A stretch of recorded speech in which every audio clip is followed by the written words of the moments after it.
আমার বাড়ি বর্ধমান জেলায়। আমাদের পরিবার বলতে আমরা 6 জন। আমার দাদু নিমাই 64 বছরের। আমার ঠাকুমা নেই, মারা গেছে। আমার বাবা জীবন, এখন বয়স 44 বছর। আমার মা পূর্ণিমা 42 বছর বয়স। আমার মায়ের মা গীতা দেবী বয়স 58 বছর। আর আমার পিসি মালা বয়স 40 বছর। আরো 3 জন লোক আছে যারা আমাদের চাকর। 2 জন মহিলা, 1 জন পুরুষ। 2 জন মহিলার নাম আশা ও লতা। আশার বয়স 35 বছর আর লতার বয়স 30 বছর। এদের বাবা কুমার কাকা, তার বয়স 50 বছর। আমার দাদুরা 2 ভাই, নিমাই ও নিতাই। আমার দাদু বড়। দাদুর মা চম্পা দেবী। দাদুরা থাকতো আসানসোলে। দাদুদের বাড়ি বলতে কিছুই ছিল না। স্টেশনে লাইন পারে বস্তিতে থাকতো। 2টো ঘর বেড়া দেওয়া। সামনের দিকে রেল লাইন আর ঘরের পিছনে জঙ্গল। এখন গল্পটা দাদুর মুখে বলবো। আমার বাবা গঙ্গা কয়লার ব্যবসা করত। শুধু আমার বাবাই নয়, বস্তিতে আরো 15টা ঘর ছিল, তারাও কয়লার ব্যবসায় করত। কয়লার ব্যবসা বলতে রাতের বেলা চলন্ত কয়লা ভর্তি মালগাড়ি থেকে কয়লা চুরি করে ভোরবেলার মধ্যে মাল বস্তায় ভরে বেচে দেয়। মাল কেনার লোক আগে থেকেই ঠিক করা থাকত। আর পুলিশ প্রত্যেক শনিবার ঘর থেকে টাকা নিয়ে যেত। আমার বয়স তখন 16 আর ভাইয়ের 14 বছর। আমার মা চম্পা দেবী বয়স তখন 40 বছর। দেখতে অনেক সুন্দরী। শুক্রবার রাতে মালগাড়ি আসতো না, তাই রাতে বাবা বাড়িতেই থাকতো। আর শনিবার সকালে 10টার সময় বাবা বেরিয়ে যেত মালের টাকা আনতে। সন্ধে 6টার সময় ফেরত। বাড়িতে ফিরে 2 ঘন্টা বিশ্রাম করত, তারপর খাওয়া দাওয়া করে বেরিয়ে পড়তো কয়লা নামাতে। কয়লা নামানোর জন্য যেতে হতো আসানসোল থেকে আরো 6টা স্টেশন আগে। সেখানে থেকে চলন্ত মালগাড়িতে উঠে বস্তায় কয়লা ভরে আসানসোল ঢোকার আগে মালগাড়ি থেকে কয়লা বোঝাই বস্তা নামিয়ে নেওয়া হতো। আমার বাবা 10 বস্তা কয়লা নামতো। 1 বস্তা কয়লা 500 টাকায় বিক্রি হতো। আমার বাবা এক রাতে 5,000 টাকা আয় করত। এর মধ্যে বস্তা পিছু 200 টাকা দিতে হতো পুলিশকে, আর বস্তা পিছু 20 টাকা দিতে হতো কমিটিকে। কমিটি হলো যারা কয়লা নামাতে যেত, প্রায় 20 জন, তাদের কমিটি। কারোর বিপদ হলে কমিটি টাকা দিয়ে সাহায্য করত। এইভাবেই চলছিল আমাদের জীবন। আমরা দুবাই যখন ছোট ছিলাম তখন রাতে মা বাবার কাছেই শুতাম। আমার বয়স তখন 12 বছর। মোটামুটি সব ব্যাপারে গান হয়েছে, বিশেষ করে ঠাকুর ডুবানোর ব্যাপারে। কারণ আমাদের বস্তিতে রোজ কারোর সাথে কারোর যোগদা লেগেই থাকত। কারণ বস্তিতে বেশিরভাগ লোক লাল পানি খেত। রাতে অন্ধকারে জুয়ান ছেলেরা যার বুকের সামনে পেত ধরে জঙ্গলে নিয়ে গিয়ে কাজ করে দিত। সকাল হলেই যোগদা শুরু, তারপরে জানা যেত রাতে তার বুকে কেউ কাজ করে দিয়েছে। আর পাজি কথা তো বাচ্চা থেকে বুড়ো সবার মুখে থাকত। আমরা দুভাই কাউকে পাজি কথা বললে মা জানতে পারলে খুব মারত, বেশি মারত আমাকে, কারণ আমি বড়। আবার ভাইয়ের চেয়ে বেশি ভালোবাসতো, কারণ আমি ছোট থেকেই টাকা ইনকাম করতাম। আমি বাবার থেকে টাকা নিয়ে একটা কুডুল কিনেছিলাম। সেটা নিয়ে চলে যেতাম জঙ্গলে। জঙ্গল থেকে কাঠ কেটে বিক্রি করতাম বস্তিতে। যা টাকা পেতাম সব মাকে দিয়ে দিতাম। মা ও খুব খুশি হতো। ভাই সারাদিন বস্তির ছেলেদের সাথে আড্ডা মারা আর খেলা করে বেড়ায়। সেদিন ছিল শুক্রবার। বাবা বাড়িতে, আমি কাঠ কেটে বিকেলে ফিরলাম। বাড়িতে মাংস রান্না হলো। আমি আর ভাই খেয়ে ঘুমিয়ে পড়লাম। আমি জানতাম বাবা আজ শুধু মাংস না, লাল পানিও এনেছে। বাবা ছুটির দিনেই লাল পানি খেত, তাও বাড়িতে। আমার ঘুমিয়ে যাওয়ার পর বাবা মা একটা মাদুর নিয়ে বাড়ির পিছনে বাগানে চলে গেল। আমি ঘুমিয়ে পড়েছিলাম আর স্বপ্ন দেখছিলাম। আমি কাঠ কাটতে গিয়ে গাছ থেকে পড়ে যাচ্ছি। যখন নিচে পড়লাম আর আমার ঘুম ভেঙে গেল, দেখলাম চৌকিতেই শুয়ে আছি আর বাইরে তুমুল জোরে বৃষ্টি পড়ছে। আমাদের ঘরের টিনের চালে খুব আওয়াজ হচ্ছে। একটু পরে শুনতে পেলাম বাবা আওয়াজ ঘরের পিছনের দরজার দিক থেকে। খুব আস্তে আস্তে বলছে, ধুর, ঠাকুর ডুবানোর সময় এই বৃষ্টিটা আসার ছিল। আজ 2 সপ্তাহ হয়ে গেল ঠাকুর ডুবানো হয়নি। বুঝতে কিছু বাকি রইল না। বাবা মাতাল হয়ে মাকে বলছে। পরের কথার আওয়াজ শুনে অবাক হলাম। মা বলছে, চুপ করে, পাজি ছেলেরা ঘুমাচ্ছে, তোর একা শুধু জ্বালা নাকি? আমার খিদে কি নেই? আমিও তো 2 সপ্তাহ কাজ করে নিতে পারিনি, এমনকি শনিবারেও পারিনি। আমি শনিবারে কথাটা শুনে চমকে উঠলাম। শুনে মাথায় প্রশ্ন এলো, শনিবার তো বাবা রাতে থাকে না, তাহলে কে? যাই হোক, মার কথা বাবাকে বলছে, চুপ করে এদিকে আয়, আওয়াজ করিস না, ছেলেরা উঠে গেলে আর পারবি না, আমারও কাজ করানো হবে না। এটাও বুঝে গেলাম মাও লাল পানি গিলছে, তা না হলে বাবাকে তুই তকারি করছে। কিন্তু অন্ধকারে কিছুই দেখতে পাচ্ছি না, খালি শুনছি। সকালে ঘুম থেকে উঠে দেখি নিচে কোনো বিছানা নেই। এটা বুঝলাম বাবা মা আগেই উঠে পড়েছে। বাইরে এসে দেখলাম ভালোই বৃষ্টি হয়েছে, তবে এখন কোনো বৃষ্টি নেই, রোদ ঝলমল করছে। একবার মনে মনে ভাবলাম আজ আর জঙ্গলে যাব না, আবার ভাবলাম বাড়িতে বসে কি করব। ভাবার কারণ বৃষ্টির দরুন গাছ পিছল থাকে তাই।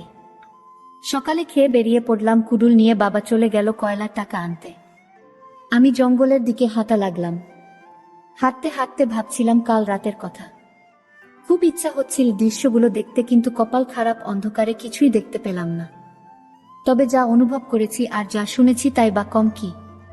ভাবতে ভাবতেই শক্ত হয়ে গেল। এখন পর্যন্ত কোনো দিনও হাতের কাজ করিনি। যাই হোক, জঙ্গলে কাঠ কাটলাম। বাড়ি ফিরতে বিকেল হয়ে গেল। এইভাবেই কাটছিল দিন। কেটে গেল আরো 4টে বছর। পাল্টে গেছে আরো অনেক কিছু, আমাদের ঘর একটা থেকে দুটো হয়েছে। এই 4 বছরের মধ্যে কিছু কিছু ঘটনা যেগুলো আমার মনে দাগ কেটেছে। আমার প্রথম হাতের কাজ করা। আমি সকাল বেলা জঙ্গলে গিয়েছিলাম কাঠ কাটতে। যেখানটা কাঠ কাটছিলাম একটা বড় পুকুরের পাশে। আর এই পুকুরটাই বস্তির মহিলারা স্নান ও কাপড় ধুতে আসে। তাই এদিকে কোনো পুরুষ আসে না, আমিও কোনো দিন আসি না। আজ কি মনে হলো চলে এলাম। অনেক উঁচুতে গাছে বসে কাঠ কাটাচ্ছিলাম, হঠাৎ কুডুলটা হাত থেকে পিছলে গেল, নিচে কোথায় পড়লো উপর থেকে দেখতে পেলাম না। নিচে নেমে এসে কুডুল খুঁজতে লাগলাম, খুঁজতে খুঁজতে একদম পুকুরের ধারে চলে এলাম। পাশেই পুকুর ঘাট, মাথা নিচু করে খুঁজছিলাম। মাথাটা তুলতেই দেখলাম দুজন মহিলা কাঁধে গামছা নিয়ে ঘাটের দিকে আসছে। আমি মহিলা দুজনকেই চিনি, কারণ বস্তির সব ঘরেই আমি কাঠ বিক্রি করি। কালী মাসিমা আরেকজন মোনা বৌদি। দুজন মন দিয়ে গল্প করছে। ওদের দেখেই আমি মাটিতে শুয়ে পড়লাম, ভয়ে যদি দেখে ফেলে বস্তিতে আমার ভালো সুনাম আছে। কারণ আমি কোনো নেশা করি না আর ছোট থেকে কাজ করি। দেখতে দেখতে দুজনে একদম আমার চোখের সামনে চলে এলো। বৌদি ঘাটে বসে পড়ল আর মাসিমা দাঁড়িয়ে খুলতে লাগলো কাপড়। এই প্রথম আমার একসেট মেয়ে দেখা, আমার শরীর পুরো পাথর হয়ে গেল, হাত কাঁপতে লাগলো, চোখের পাতা পড়ছে না। দুজন পুকুরে চান করতে শুরু করলো। স্নান হয়ে গেল, দুজনে কাপড় ধুলো, তারপর গামছা দিয়ে গা মুছে চলে গেল। কিন্তু মাসিমার শরীরটা আমি ভুলতে পারছি না। ওইখানে হাতের কাজ করতে লাগলাম। শরীরটা হালকা হলো। বেশ কিছুক্ষণ শুয়ে রইলাম। তারপর মাথায় এলো কুডুল খুঁজতে হবে। উঠে খুঁজতে লাগলাম। পেয়ে গেলাম কুডুল নিয়ে যা কাঠ কেটেছিলাম সেটা নিয়ে বাড়ির দিকে হাঁটলাম। জঙ্গল থেকে বেরিয়ে যেই সামনে তাকালাম দেখি মা আসছে। আমায় দেখে বলল, কিরে আজ তাড়াতাড়ি চলে এলি? আমি বললাম শরীরটা ভালো লাগছে না। মা বলল, কি হয়েছে বাবা, কোথাও লেগেছে নাকি? জ্বর এলো কিনা? কপালে হাত দিয়ে দেখলো, না জ্বর নেই। আমি মনে মনে বললাম, আমি তো জানি কি হয়েছে। মা পিঠের হাত বুলিয়ে বলল, যাও ঘরে গিয়ে স্নানটা সেরে নাও। আমি পুকুর থেকে স্নান করে আসি, এসে খেতে দেব। মায়ের কথা শুনে চমকে উঠলাম। আমার মাথায় তো একদম আসেনি মা ও পুকুরেই চান করে। সঙ্গে সঙ্গে শক্ত হয়ে গেল। আমি ঘরে চলে এলাম, কাঠগুলো জায়গা রেখে একটু জল খেলাম। মাথা কাজ করছে না। না মা এসে পড়বে, চানটা করে আসি। গামছা নিয়ে বেরিয়ে গেলাম। আমরা বস্তির পুরুষরা সব লাইনের উপারে চান করতে যায়। অনেকটা হেঁটে যেতে হয়। একটা পাড়া আছে, গোটা 30 ঘর লোক একটা ছোট নদীর পাড়ে, নদীতে সব চান করে। চান করে নিলাম, গামছা পরে লুঙ্গি ধুয়ে গা ঢাকা দিয়ে বাড়ি ফিরছি। পাশে বাগান থেকে একটা আওয়াজ কানে এলো, মনে হলো ভাইয়ের আওয়াজ। বাগানে ভিতরে ঢুকেই যা দেখলাম, মাথা গরম হয়ে গেল। দেখি ভাই আর 4টে ছেলে বসে লাল পানি খাচ্ছে। আমায় দেখে ভূত দেখার মতো চমকে উঠল। বলল, দাদা তুই বললে দৌড় মারল। আর 4টে ও পালালো। ওদের আমি চিনি, আমাদের বস্তির ছেলে। আমি বাড়ির দিকে হাঁটা লাগলাম আর চিন্তা করলাম মোনা বৌদি যা বলছিল সবই সত্যি। বাড়িতে এসে লুঙ্গি দড়িতে শুকাতে দিলাম। আমার ঘরে ঢুকে একটা হাফ প্যান্ট পরে নিলাম, চুল আঁচড়ে মায়ের ঘরে গেলাম। ঘরে ঢুকে দেখলাম মা আয়নার সামনে চুল আঁচড়াচ্ছে আর বাবা ঘুমিয়ে আছে চৌকিতে। মাকে বললাম খেতে দাও। মা বলল, এই তো দিই বাবা। মা বসে ভাত বার করছে আর আমি মাকে ভালো করে দেখছি। খেতে খেতে মাকে জিজ্ঞাসা করলাম, বাবা খেয়েছে? মা বলল, তোর বাবাকে খেতে দিয়ে আমি চান করতে গেছি। আবার সেই পুকুরের কথা মনে পড়ল, মাসিমার দৃশ্য। যা হোক করে খেয়ে উঠে পড়লাম। মাকে বললাম, আমি শুতে যাচ্ছি। মা বলল, ঠিক আছে।